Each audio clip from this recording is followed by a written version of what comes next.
अस्सलाम वालेकुम बच्चों। आज के लेक्चर नंबर 6 में आप लोगों को खुशामदीद कहता हूँ। हमने पिछले लेक्चर में चैप्टर नंबर 3 के कुछ टॉपिक पढ़ा था। That was about the monitors. आज उसी चैप्टर को हम कंटिन्यू करते हैं। और आज के लेक्चर में बेसिकली हमारा जो सेनिसार है वो वीडियो कार्ड्स पे है, डाटा प्रोजेक्टर्स पे है, प्रिंटर्स पे है और एक दो स्लाइड्स हम साउंड सिस्टम को भी टच करेंगे। तो उम्मीद करता हूँ कि आज मैं आप लोगों को चीज़ों को एक्सप्लेन कर पाऊँ। आप लोगों को इस लेक्चर में ये पेशे किसी लेक्चर की रिलेटेड कोई भी क्वेरी हो, आप लोग मुझे वॉइस मैसेज सेंड कर सकते हो या हम किसी वक्त भी एक सेशन रख सकते हैं जिसमें आप लोगों से क्वेश्चन एंड आंसर हो सकता है। तो आइए स्टार्ट करते हैं आज के लेक्चर को।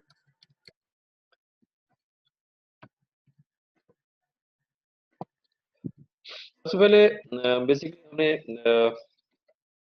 हम देख रहे हैं कि वीडियो कार्ड्स होते क्या हैं। वीडियो कार्ड्स बेसिकली एक डिवाइस होती है सीपीयू और मॉनिटर के दरमियान में। जिस तरह हमने वीजीए कार्ड्स जिसको हम कहते हैं या ग्राफिक्स कार्ड कहते हैं, ऐसे वीडियो कार्ड्स होते हैं।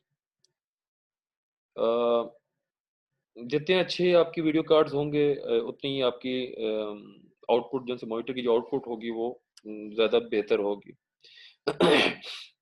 बेसिकली वीडियो कार्ड्स का यूज़ करने का मकसद क्या है कि सीपीयू से एक बहुत ज़्यादा एक बर्डन होता है ड्राइंग का, वो रिड्यूस कर देता है। ठीक है। यहाँ पे एक और चीज़ मैं आपको बताऊँ कि इस लेक्चर के लास्ट में आप लोगों को मैं एक असाइनमेंट भी दे रहा हूँ। तो इसलिए आपको ये लेक्चर जो सा है पूरा सुनना लाजमी है।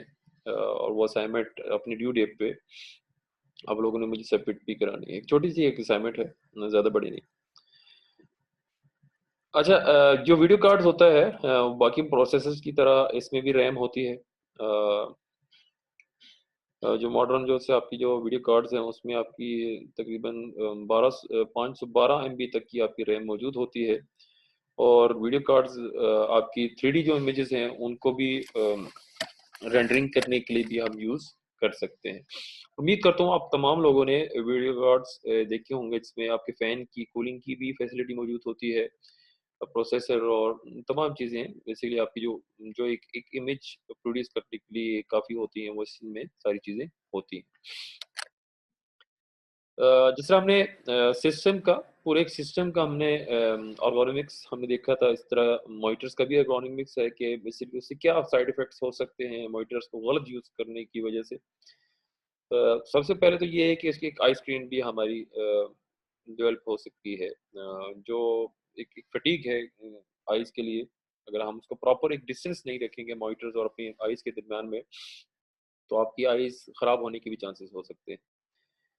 तो हम कैसे इसको अवॉइड कर सकते हैं? सबसे पहले तो हमें एक एक अच्छा एक मॉनिटर यूज़ करना पड़ेगा, जिसको अगर हम 2 से 3 फीट के डिस्टेंस पे अगर हम रखें तो हम उसको प्रॉपर यूज़ कर सकते हैं। जिसका सेंटर जो सा होगा वो बिलो आई लेवल होना चाहिए। और इससे कोशिश करनी चाहिए कि हमें जो रिफ्लेक्टेड लाइट है उससे बचना चाहिए। पहले जैसे मॉनिटर या एलसीडी आती थी, ज़्यादातर जो मॉनिटर होती थे उसके आगे हम एक एलसीडी एक स्क्रीन लगाते थे। एज़ एक प्रोटेक्टर काम करता था, जो उसकी एक ख़ास किस्म की आपकी मॉनिटर से एक शुआएँ आती थी, उनको वो रोकता था। आजकल जो आपकी बिल्ट इन आपकी लैपटॉप की या आपकी जो एलसीडीज़ हैं, उसमें बिल्ट इन आपकी वो स्क्रीन मौजूद होती है, जो आपकी आइज़ को ख़राब करने के लिए इससे जो रेज़ निकलती हैं, उसको वो अवॉइड करता है। उसको वो एब्ज़ॉर्ब करता है अपने इसके अंदर। तो क्या है, मॉनिटर से जितनी भी डिवाइसेज़ हैं उससे इलेक्ट्रोमैग्नेटिक फ़ील्ड्स आपकी जनरेट होती हैं। तो जो आपकी एक जो हेल्थ के लिए तो उसको अ, मुतासिर कर सकती है। तो हम कोशिश करें कि अ, जो आप से एक रखो, अ, उसको उससे एक प्रॉपर एक डिस्टेंस पे हम अपने मॉनिटर्स को रखना चाहिए। यहाँ पे एक चीज़ मैं आपको बताऊँ, ऐसी मतलब ऐसी हम लोग ये भी सुनते आते हैं कि यार ये जो सी रेज़ हैं ये कैंसर भी डेवलप करती है। जो इलेक्ट्रोमैग्नेटिक रेज़ हैं ये कैंसर को भी कॉज़ करती है डायरेक्टली या अ, इससे ब्रेन पे भी इफ़ेक्ट होता है। ऐसी अभी तक कोई स्टडीज़ कोई कंक्लूड स्टडीज़ नहीं आई। ऐसे कोई रिसर्च नहीं हुई कि जिसमें मतलब रिसर्च आई है और उसमें ऐसी चीज़ें आई हों कि यार ये डायरेक्टली कैंसर पे इफ़ेक्ट करती है, कैंसर को जनरेट करती है, नहीं ऐसी कोई चीज़ नहीं है। ज़्यादा यूज़ ज़ाहिर-सी बात है किसी भी चीज़ का ज़्यादा यूज़ एक अ, हेल्थ को मुतासिर कर सकता है। तो क्या है कि हम कैसे इसको अवॉइड कर सकते हैं कि एक तो हमें एक आर्म लेंथ पे वही 2 से 3 फुट का आपका एक डिस्टेंस होना चाहिए, आपके दरमियान में और मॉनिटर्स के दरमियान में। हमें बार-बार उससे ब्रेक लेना चाहिए, अपनी आइज़ को सुकून देना चाहिए। और एज़ कम्पेयर टू मॉनिटर के क्योंकि उसपे पिक्चर ट्यूब काफ़ी तेज़ी से वो इलेक्ट्रॉन्स को शूट आउट करती है, तो हम एलसीडी को यूज़ करें तो ज़्यादा बेहतर हो। नेक्स्ट टॉपिक है डाटा प्रोजेक्टर्स। अब तमाम लोगों ने मल्टीमीडिया का नाम सुना होगा, दोज़ आर द प्रोजेक्टर्स। इसको हम प्रोजेक्टर भी कहते हैं और मल्टीमीडिया भी कहते हैं। डिफरेंट किस्म के आपके प्रोजेक्टर्स पाए जाते हैं।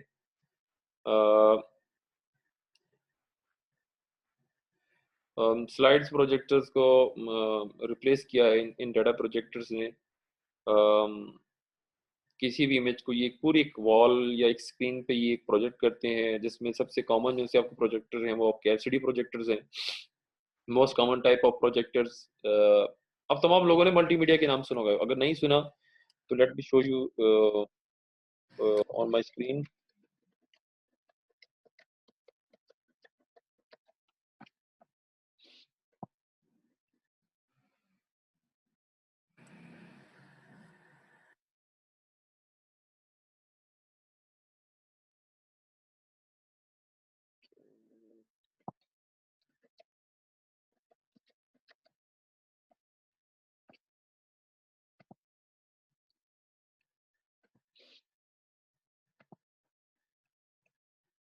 तो उम्मीद करूँ इस वक़्त आपके साथ मेरी स्क्रीन जो है बिल्कुल जो डाटा प्रोजेक्टर्स होते हैं प्रोजेक्टर्स को भी टॉप किस किस्म के प्रोजेक्टर्स होते हैं। इससे एक शुआएँ निकलती हैं जो किसी भी स्क्रीन पे या दीवार अपने घर की दीवार पे आप इसमें मूवी भी देख सकते हो। ये डिफरेंट काइंड्स ऑफ प्रोजेक्टर्स हैं।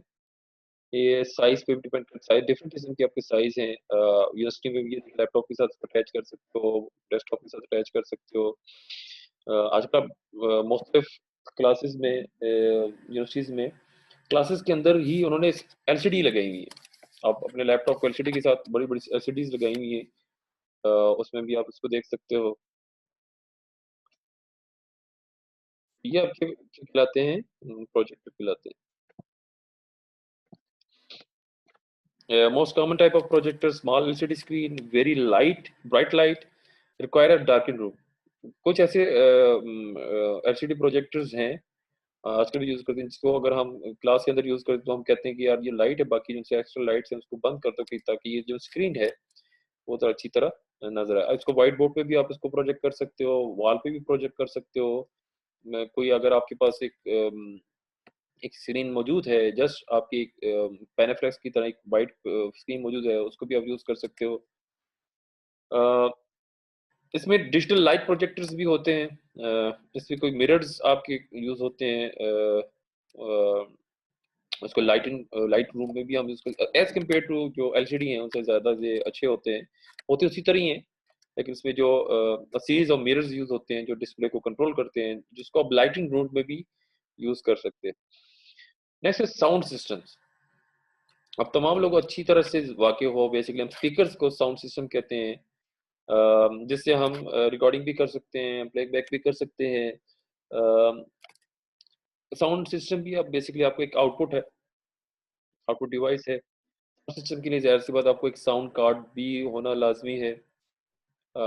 Device between the CPU and speakers converts digital sounds to analog, can be connected to several devices. Modern cars support Dolby surround system. ये डॉल्बी सराउंड साउंड है। ये एक सिस्टम है, एक technique है जिसकी basis पे कुछ हाई वोल्टेज के चैनल्स और कुछ लो वोल्टेज के चैनल्स जो उनसे हैं वो यूज़ होते हैं।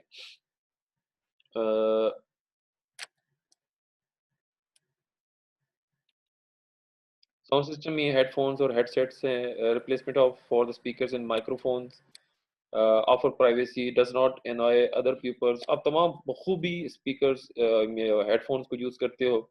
इसमें कुछ हेडसेट खिलाते हैं, कुछ हेडफोन्स खिलाते हैं। हेडसेट ऐसे होते हैं जिसमें माइक्रोफोन नहीं होते, स्पीकर्स नहीं होते। हेडसेट में आपके माइक्रोफोन की फैसिलिटी होती है और उसमें स्पीकर्स भी मौजूद होते हैं, आप बाहर भी आवाज़ जा सकती है। नेक्स्ट जो टॉपिक है दैट इज प्रिंटिंग, बहुत ही इंपॉर्टेंट टॉपिक है।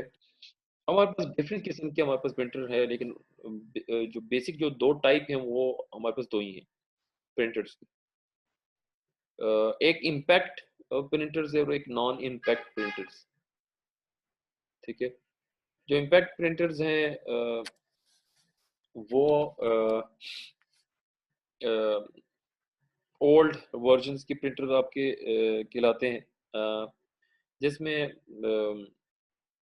कोई भी वर्ड, कोई भी सॉरी कैरेक्टर लिखने के लिए हमें स्ट्राइक करना पड़ता था। फिर जो टाइपराइटर से आपने नाम सुना होगा, टाइपराइटर से आपकी मतलब वो भी आपकी एक इम्पैक्ट प्रिंटर्स ही कहलाते हैं, इसमें आप खुद टाइप करते हो। इससे जो प्रिंटर्स हैं उसको कंप्यूटर स्क्रीन में आपको वर्ड में कोई चीज़ में लिखते हो तो उसमें जो जो इम्पैक्ट फैक्टर है उसमें एक स्ट्राइकिंग होती है पेपर के ऊपर, एक रिबन होता है, रिबन में रिबन के ऊपर कलर लगा होता है, ब्लू का या ब्लैक का, ज़्यादातर ब्लैक कलर होता है, और पीछे से एक जोर सी एक स्ट्राइकिंग होती है। कोई चीज मुख्तलिफ कैरेक्टर्स के वो बने होते हैं, ABC के वो कैरेक्टर्स के वो से पंच हुए होते हैं, उसके ऊपर पढ़ते हैं तो वो पेज के ऊपर वो पढ़ते हैं तो उससे एक स्ट्राइक, एक कैरेक्टर आपका लिखा जाता है। तो एक इंक रिबन उसके लिए यूज होती है। जो नॉन इम्पैक्ट प्रिंटर्स हैं as compare to impact printers बहुत अच्छे और लेटेस्ट हैं, जिसमें जो रिबन नहीं यूज होती, use methods other than the force, क्योंकि जो इम्पैक्ट फैक्टर है उसमें फोर्स यूज होती थी स्ट्राइक करने के लिए, इसमें कोई जस्ट मेथड्स यूज होते हैं और क्वाइट एंड फास्टर है as compare to impact printers के। अभी इन्हीं प्रिंटर्स में डॉट मैट्रिक्स प्रिंटर्स हैं, जिनको हम इम्पैक्ट प्रिंटर कहते हैं, use to print to multi sheets pages, print head strikes ink ribbon, वही चीज़ है इम्पैक्ट प्रिंटर में जो, क्योंकि इम्पैक्ट प्रिंटर प्रिंटर्स की ही टाइप है। इसमें अब हमारे पास दो किस्म के हमारे पास प्रिंटर्स हैं, लाइन प्रिंटर है, बैंड प्रिंटर है।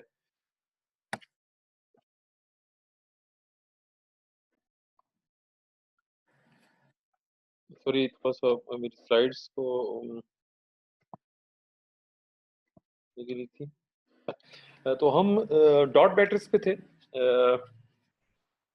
Dot matrix impact factor impact sorry impact printers की ही एग्जांपल है, जिसमें हम फोर्स यूज करते हैं, एक रिबन यूज करते हैं। इसकी डिफरेंट टाइप्स हैं, लाइन प्रिंटर्स हैं, बैंड प्रिंटर्स है। इनकी जो स्पीड है किसी भी प्रिंटर की, यानी डॉट मैट्रिक्स प्रिंटर की स्पीड अगर हम उन्हें मैयर करनी है तो उसका तरीका कार गया है कि एक सेकंड में कितने कैरेक्टर्स को प्रिंट करता है। तो हम कहते हैं उतनी उतना अच्छा ये उतनी स्पीड का ये एक प्रिंटर है। जब भी हम प्रिंटर परचेज करते हैं डॉट मैट्रिक्स, आजकल हम डॉट मैट्रिक्स बहुत कम परचेज करते हैं। अ, ये डॉट मैट्रिक्स की एग्जांपल है। अब ये इसके मतलब पंचेस लगे हुए हैं, ये आप ये फर्स्ट आप सबसे राइट में लेफ्ट में देखें, इसकी ये आपकी डॉट्स हैं, यानी हर एक स्ट्राइक के आगे ना आपके उस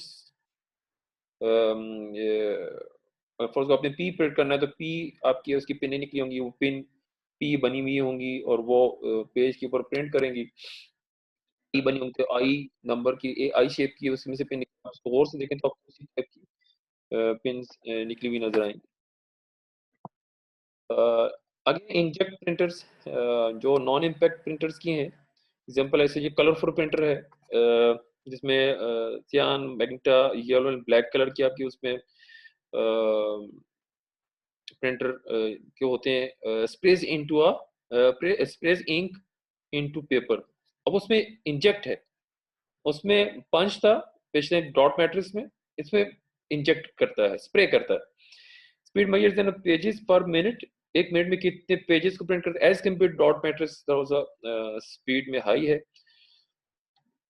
और क्वालिटी को अगर एक्सप्रेस किया जाए तो डॉट्स पर इंच, इस तरह करके ये डॉट्स पर इंच करके 1 इंच में कितने डॉट्स प्रिंट करता है, इससे हम क्वालिटी को चेक करते हैं।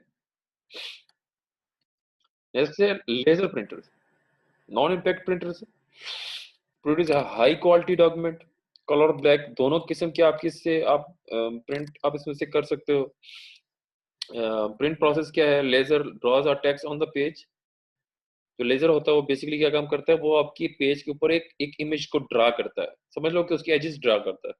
जो टोनर होता है वो स्ट्राइक करता है टेक्स्ट एज अ स्ट्राइक, और जो टोनर होता है वो पेज के ऊपर मेल्ट भी हो जाता है। Speed measures into pages per minute, quality express as a dots per inch, उसी तरह ही इंचेट की तरह। ऑल इन वन पेरिफेरल्स, ऐसे भी कुछ डिवाइसेस हैं जिसमें तमाम चीजें मौजूद होती हैं। कौन सी तमाम? Scanner, copier, printer and fax, ये सारी चीजें एक ही चीज में डिवाइस में मौजूद हो। आपने बड़ी बड़ी शॉप्स में ये चीजें देखी हो। घर में इसको हम अफोर्ड नहीं कर सकते, ज्यादातर ये ऑफिस में ही होते हैं। अगर हम प्रिंटर को परचेज करना चाहिए और तमाम प्रिंटर को हम कंपेयर करना चाहिए कि यार कौन सा बेस्ट है, तो हम कहते हैं कि यार बेसिकली हमें ऐसे किस काम के लिए प्रिंटर चाहिए, कलर प्रिंट करना चाहिए या ऐसी कोई चीज डिवाइस चाहिए जो जो तमाम चीजें कर सके, स्कैनिंग भी कर सके, प्रिंट भी कर सकते, फोटो कॉपी भी कर सकते। आजकल ज्यादातर लोगों ने वो यूज किया है। इनिशियल कॉस्ट कितनी होगी, कॉस्ट ऑफ ऑपरेटिंग कितनी होगी, इमेज क्वालिटी कितनी होगी, स्पीड क्या होगी, सारी चीजें हम देखते हैं जब भी हम प्रिंटर को परचेज करते हैं। ये प्रिंटर कौन कौन से हैं? स्पेशल पर्पस प्रिंटर्स हम इसको कहते हैं, use by a print shop. आपने मुख्तलिफ शॉप में देखे होंगे। Output is professional grade, prints to variety of services. Photo printers, ऐसे प्रिंटर्स हैं इसके अंदर जस्ट आप एक जॉयस्टिक, एक स्टिक लगाओ, मेमोरी डिस्क लगाओ, produce film quality pictures, prints very slow, prints of variety of sizes, उसमें साइज का भी बना सकते हैं, ऐसे भी प्रिंटर्स मौजूद है। कुछ प्रिंटर्स हैं जिनको हम थर्मल वैक्स कहते हैं, वो इंक की जगह वैक्स को मेल्ट करके पेजेस के ऊपर लगाया जाता है। Produce bold colour outputs, colour generated by melting wax, colours do not bleed, operation cost are slow but output is also slow. बड़े बड़े आपके थर्मल वैक्स प्रिंटर्स होते हैं। कुछ ऐसे प्रिंटर्स जिसको हम डाई सबलिमेशन प्रोड्यूस प्रिंटर्स कहते हैं। डाई बेसिकली होती है, लड़कियों में खास तौर पे आपने देखे होंगे कि वो चादर के ऊपर डाई से उसको, डाई के ऊपर कलर लगाते हैं और फिर उसके ऊपर उससे रखते हैं, और उसका एक प्रिंट शेप बन जाता है। तो इस तरह के आपके कुछ प्रिंटर्स हैं। ये बहुत बड़े बड़े किस्म के आपके, इसको मैं दिखा देता हूँ ऐसा करते हैं।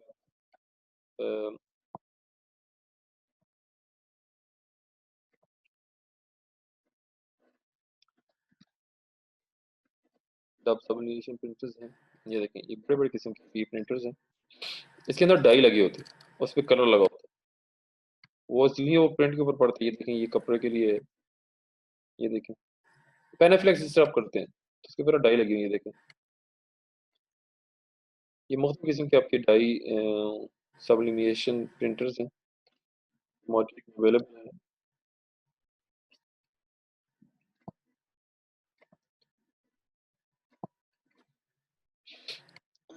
Plotters, large high quality blueprints, older models draw with pens. कुछ ऐसे मॉडल जो पहले मॉडल थे वो पेन्स को यूज करते हुए जस्ट एक काउंटर से एक ड्रॉ होते थे। Operational cost are slow and output is very slow. ये भी कुछ ऐसे प्रिंटर्स हैं। ये आपकी स्लाइड है, पहली आपकी असाइनमेंट है, जो आप लोगों ने मुझे इतवार को यानी 29 नवंबर को आपने मुझे सबमिट करानी है। इसमें बेसिकली 4 क्वेश्चन। आपने एक चीज याद रखनी है कि स्लाइड में से आपने कॉपी पेस्ट नहीं करना।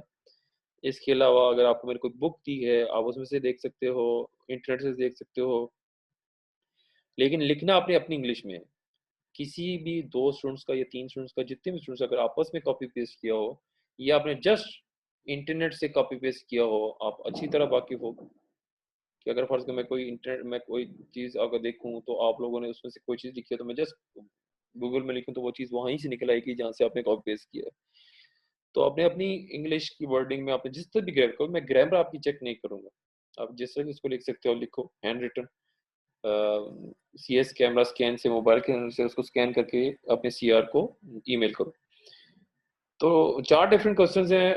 What is the difference between the active and passive matrix LCD? What is Dolby sound systems? हर एक क्वेश्चन की तकरीबन मिनिमम 4 पॉइंट्स होने चाहिए।